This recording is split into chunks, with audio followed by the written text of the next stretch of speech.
All right, welcome everyone to another episode of the Ville Outdoors. It is October 15th and it is currently about 8:15 p.m. We are here fishing the saltwater. This is the first time I ever fished the saltwater in October. So we're going to see what we can come up with, how many species exactly we can find here in the water. It looks like we got some fish around, but it looks like the visibility is kind of poor at the moment. It's still, I guess, outgoing tide. I'm not sure exactly what time high tide is, but I know low tide is somewhere around 12 a.m. So we got a while to go till low tide, but we're going to check out these docks here first, see what kind of fish we can find. First comes first, we have to get bait. So I have my little net here, and we're going to use that to scoop up some shrimp around this dock. So yeah, hopefully things turn out well tonight and we can at least find a new species or two. My hopes aren't too high, but I have a couple of spots that we're going to try and fish, and hopefully we can make something happen. So hopefully you guys enjoyed today's video and we can put together a good amount of species for you guys to see. But let me go net some shrimp so we can get started. How about that for the first fish of the night, guys? You see the Tanago just barely in his mouth there. This is an orange filefish. This is a tropical species. Super cool one. This is my first one ever. I'm gonna take a shot of this guy and then we're gonna let this guy go. But that is a crazy catch right there. He was swimming almost upside down and I just put a little glob of shrimp on there and he went for it. Tanago is out. We'll get a rod situated off to the side here. We'll get our phone and take some pictures of this bad boy. Holy crap, that's cool. Release on this guy. Orange filefish going back in the water.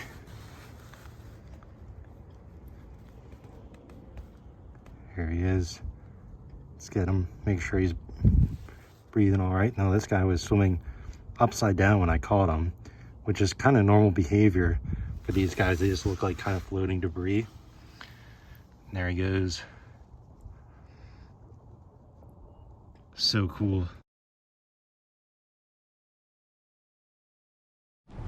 There's a mummy chog right here. Let's see if he'll go for the bait.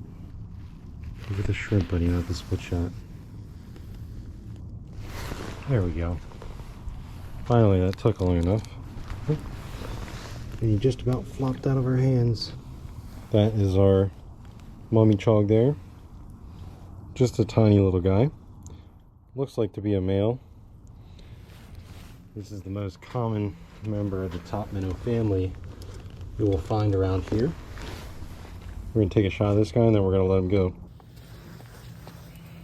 Alright, there's our mummy chog. He's going to go back in the water. Off he goes. See all these little fish swimming around? Those are all little silver sides of some sort. At least I believe that's what they are.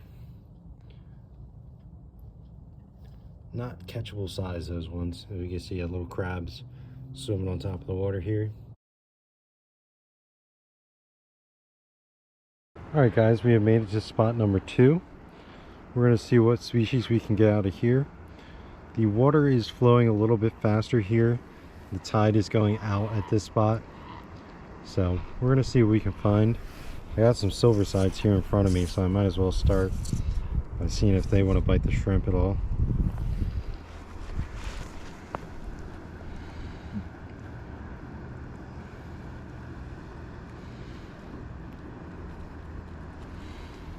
Nope, it looks like they're not interested. Silver sides are much easier during the day than at night if you ever want to try for silver sides. There's some sort of larger fish here. It looks like a kingfish of some sort. Let's see if I can get a bait down to it. Nope. And it's starting off. There's another one over here. And that one's gone too. Alright guys, I spotted a very small flatfish that could possibly be the smallmouth flounder. I'm going to try and downsize my bait a little bit, see if I can get him to bite. Alright guys, I caught one of our flatfishes here, and I believe this is our smallmouth flounder that we've been after. Take a look at that guy. Very pretty. Does not look like a winter flounder that we typically catch. So I'm going to take some shots and then we're going to release this guy. But I believe this should be a smallmouth flounder here. All right, the hook is out of our flounder here. Time to release this little guy. Let's get him moving around again. Oh, he's still in our hands.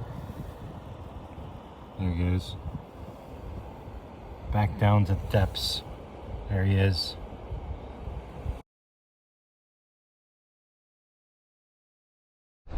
Alright guys, I got another microscopic piece of bait. There's another one of those flounders right in front of me here. I'm gonna see if I can drop down on him and get him to take it.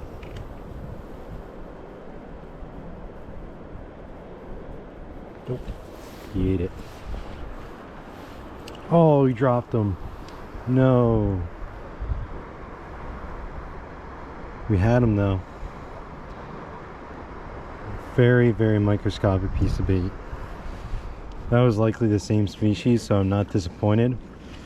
It won't drop our species count for tonight. This spot usually holds multiple species of flatfish, but I'm only seeing those smallmouth flounder, which I'm not necessarily mad about because those are the harder to find species usually. There's a couple black sea bass there.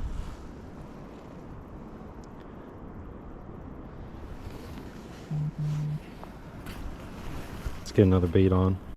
Alright, spotted another flounder here.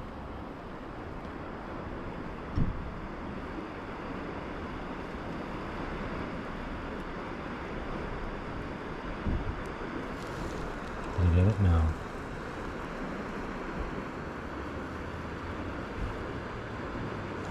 Oh, you got it that time. Come on, don't fall off. There we go, he's in the net now. There we go. Let's see. Yep, looks like another smallmouth flounder. That is likely going to be the last fish from this spot, because I got to move on to my next spot. Alright guys, we made it to spot number 3. Looks like there's a couple striped killifish over here. See if they want to bite. Oh, I just spooked one. Oh, got one. Well, this should be our striped killifish here. And indeed it is. This is a female. You can tell that it has horizontal bars instead of vertical bars. This is a species that exhibits sexual dimorphism, so the males will look different than the females as far as the pattern goes. So we're going to take a quick shot of this guy and then we're going to let him go. But that is our striped killifish right there. So we're up to 5 species on the day, and I'll tell you why in a second. So you may have just heard me say 5 species, and if you're doing the counting in your head, we should only be at 4 species. And the reason I say 5 is because when I was leaving the last spot, I ended up catching one of the silver sides, but I didn't have it on camera just because the silver side we caught was so small. It'd be very hard to show that at a proper angle and have like a clear view of it. So I just took a picture of it and thought I would include it probably right here. And I just talked to a friend of mine who's more familiar with the species around here than I am, and he believes it's a rough silver side, and I was kind of under that impression as well.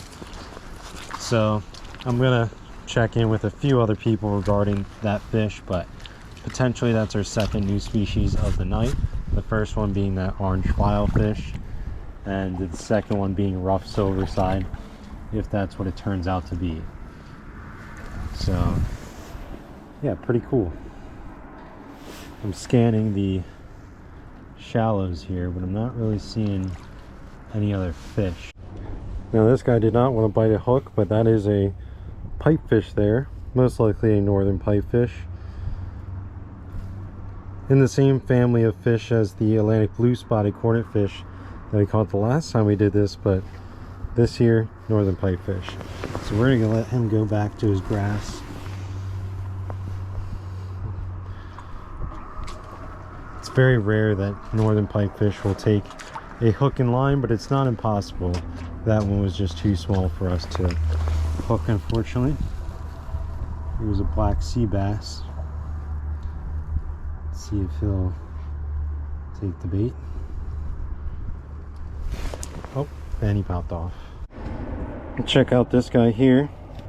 I believe that is a spotted scorpion fish. I'm not positive on that, but I have a photo tank in my bag. I think that'll be a safer way to handle him. So let me get that ready. I'm gonna put this fish in the net and get the photo tank. All right, guys, I believe this is a spotted scorpion fish. Very cool species. He was just chilling next to like one of those rocks or something. I just stuck the shrimp in his face and he went for it. They kind of look like little sculpins. There he is. Oh gosh, that's so cool. So cool. I'm like 98% certain that's what that is, which would be a really cool species to add to the list today.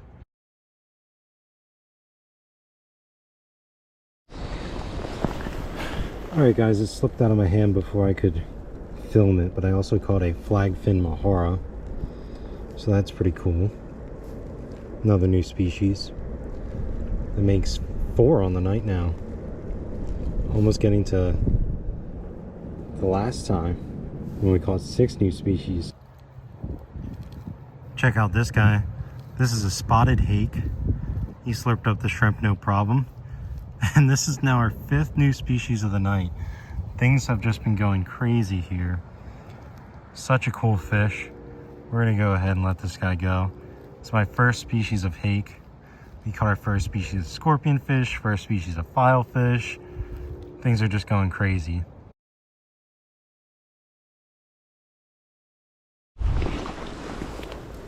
There's a seaboard goby over here.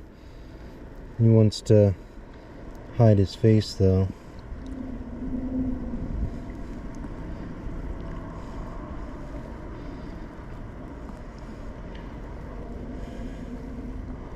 Gonna make it difficult to get him out of there.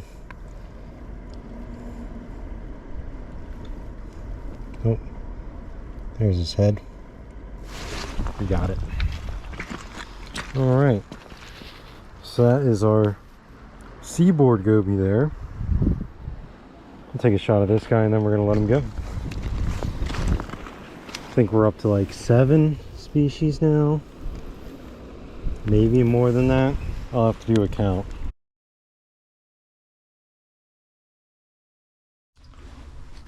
Check out this little guy. This little feather bunny there. Not quite as big as the one we caught last time, but we're gonna go ahead and let him go back in the water. Not gonna bother taking a picture of that guy. It's a process to get the phone out in these waders. Alright guys, check this out. I netted this guy, but look how pretty he is. See if he'll fan out for us. There you go. Nice beautiful Bermuda blue angelfish. Gorgeous fish. We're going to go ahead and let him go now.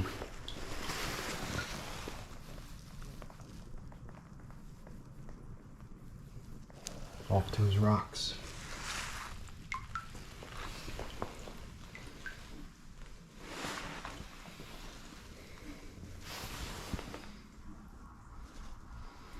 There's a spot fin butterfly fish as well.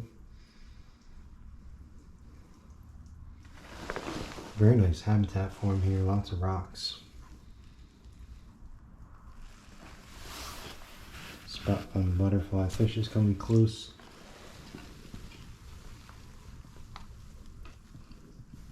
There we go. He's in the net. There's a look at him for you guys. And we're just going to let him go. Well, there's a bigger spot fin butterfly fish right there. So there's still tropicals here. That's good to see. We're not going to bother trying to net that guy.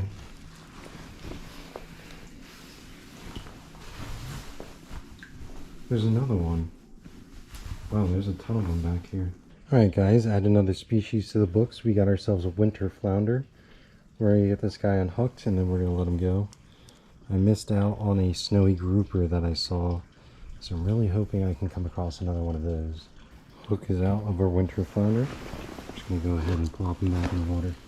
All right guys, you're gonna see another picture here. This is a picture of an eel I just caught. I can't tell if it's an American eel or a conger eel just yet. It inhaled the shrimp and then I flipped it into my net before it slipped off the hook. So hopefully the pictures I have are good enough to ID it. I have American eel on my species list, but I don't have conger eel on my species list. So if that turns out to be a conger eel, then we have tied our last night outing with 6 new species. But we will see when these smart people ID it for us. Alright ladies and gentlemen, we are going to end the video there.